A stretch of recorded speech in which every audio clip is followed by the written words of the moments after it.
Bonsoir chérie, bienvenue à ma chaîne YouTube.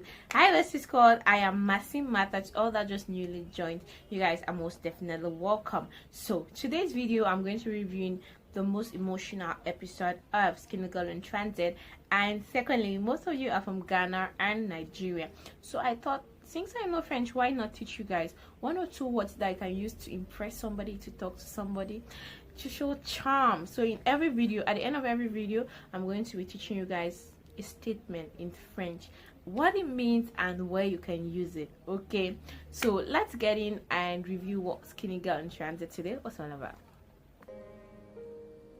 I just want you to lean on me, cry on my shoulders if you have to, but don't. So the primary thing basically in this episode, the word that pricked me and I feel like you should get it first is show me how to love you, teach me how to love you. When Mide said that, I just said in my mind, a man like Mide, that it's very important, or it's very primordial for both sex or both genders to be able to teach each other how to love them. You can love somebody but you're loving the person in a total wrong way. You can think you're showing the person the best of love, but it doesn't work. And also, a lot of us feel like Tiwa is so emotional.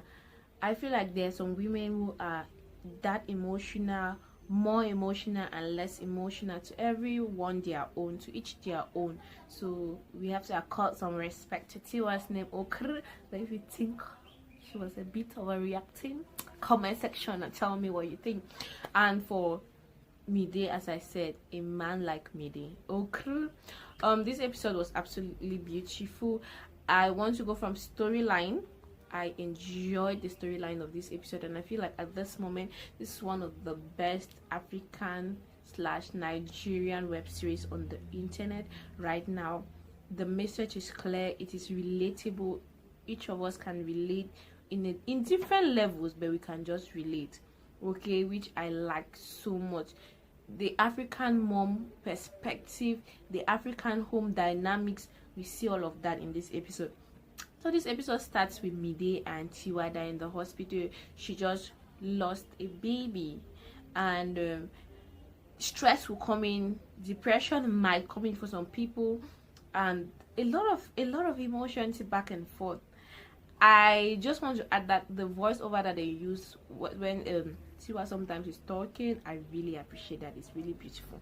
It explains the story in a deeper way. Okay, so we get to see emotions, and we get to see a man that piles in his emotion. Mide person goes home, he has already bought things. I can imagine what Tiwa is thinking. There are womb watchers that are already asking her questions. She was already happy that that's out of the way. ABC is disturbing, work is disturbing, but she had found a way to keep a balance. She was pregnant, everyone was happy, everyone would let her chill, and now that everything is seemingly going the way she planned, boom, the baby is out. Meanwhile, her husband had already bought things. It's normally a lot, and you guys know what happened before they got married and all that, so I feel her pain. And we get to see Mohammed comes in and he's talking with Tiwa. I don't know what happened to Mohammed's eyes. I don't know if you guys noticed Mohammed's eyes, but his eyes are like, see, somebody attack and be more correct to explain that to us, because I don't understand. I don't know whether it was him trying to make us feel pity for him, it was him trying to show emotion. I don't know what exactly was trying to show with his eyes like that, or maybe it was a reality that shook him, but he needed to be in that scene and his eyes had a particular issue. Like, you guys, let me know, did you notice his eyes? If you didn't, go back, watch and check that part. You see that his eyes were like, okay. But yeah, the things he said, whatever he did, the suspense he left at that particular place, I was thinking that he got married. Actually, I was thinking that he actually got married to Farida. Thank God. Shalewa might still accept him, we never know, but I'm just glad that it was not marriage first, then the other thing they'll deal with later. If they're supposed to continue, fine. If not, bam, I accept. Okay, he cheated. He knows very well how Tiwa feels about Farida. He went on ahead to go to the north with Farida. He didn't only go to the north, he cheated with her for 2 weeks to say it with a pretext or whatever. Tiwa was going through, and when he was even in North, he was not really picking her course, and to me it was really stressful. There are some things that when you're in a relationship, just be very explicit. Come on, explain this thing, let me understand it, let me quickly get what you're trying to say. Don't make my brain to be. To me, it was at this point in time, I feel like Shalewa, if Shalewa wants to move on, let her move on. If she wants to continue, let her continue, because he cheated. And basically, you know, when a girl wants a man, she can play any prank. The next story that Farida might just bring is, I'm pregnant, is going to bring more bone of contention. Plus the family really wants him to get married to a Muslim, and not just a Muslim, the family wants him to get married to Farida, which he had sex with, and all those things pile up together. They don't like Shalewa. So guys, this thing is really getting tighter, and if she mistakenly gets pregnant, it's about to go down. They might at this point in time, Shalewa, do whatever you want. If you want to say yes, say yes. If you want to say no, girl, I'm with you. Let's go back to the African mom perspective shown here. I really appreciate it because each African moms are always very insistent. They always insist, wanting her to eat, wanting her, explaining her situation. And when she could not get her way because she was really depressed and all that, he got to the husband because no, she can get a man like Mide. But to Mide, force Mide. I don't even know what she's basically doing with Wally at this point. After everything that Wally has been to them, they're still with Wally. I don't know, Mama Tiwa, I don't get it. So he goes now to the guy like Mide, asks him, plead with him to take off his wife and show her love, show her appreciation, because at that time she is the best person and is the husband, and gives her like olive oil. You know how they are, like, this is typical of my godmother. That's how my godmother is. Each time we meet, she'll give me olive oil, put it on my hand, lick and all that thing. So I just understood.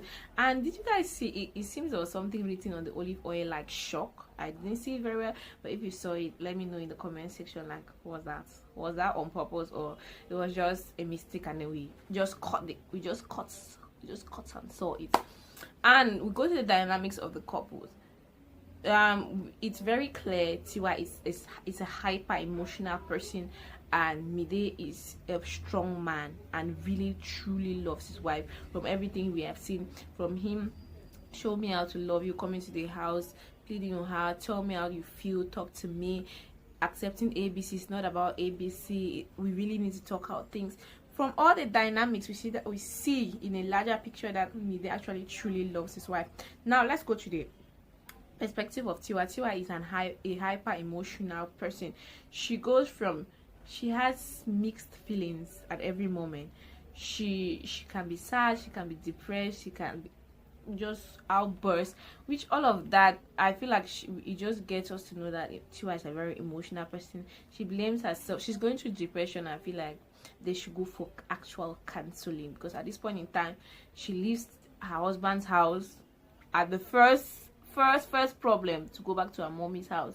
They need to talk to her. Okay, go back to her mom's house. Thank God for Mama Tiwa. There's no separation. Please go back to your husband's house. Did he beat you? No. Did he threaten you? No. My sister, what are you doing here? What are you doing here? Go back to your husband's house. So I like Mama Tiwa's perspective. That's typical. Even when you're going through emotional abuse, most of the time, if it's not physical abuse and you tell your African parents, my dear, they'll ask you question again, go back to it. So that one is very normal. So I feel like Mide, as he rightly puts it, Tiwa should teach Mide how to love him and love her and love her truly, because it's a lot. Overall, I would like to say I love this episode. This episode to me was a win. It was a plus to my person. I learned a lot. I don't know about you. Tell me one thing you picked out of this episode, because I picked out that statement, that particular statement. I will run with it. That statement is, teach me how to love you. Thank you guys so much for watching. But before I go, I'm going to teach you guys one word. The word of today is chérie, je t'aime. Chérie, je t'aime. Chérie, je t'aime. Chérie, je t'aime means that, dear, baby, boo, my love, boyfriend, or whatever, I love you. Now, the word chérie in French, chérie is not just for boyfriend. I call my friend chérie. You can call your friends. It's just like you can call your friends boo, bae, da da da da da da. Yeah, you can say chérie, je t'aime. Ou chérie, je t'aime beaucoup. That is, baby, I love you so much. Boo, I love you so much. Da, da, da, da, I love you so much. So that's the word of today. Hope you guys liked it. Let me know if you what other word do you want to learn in the comment section, and I'll give you guys that in my next video. Bye.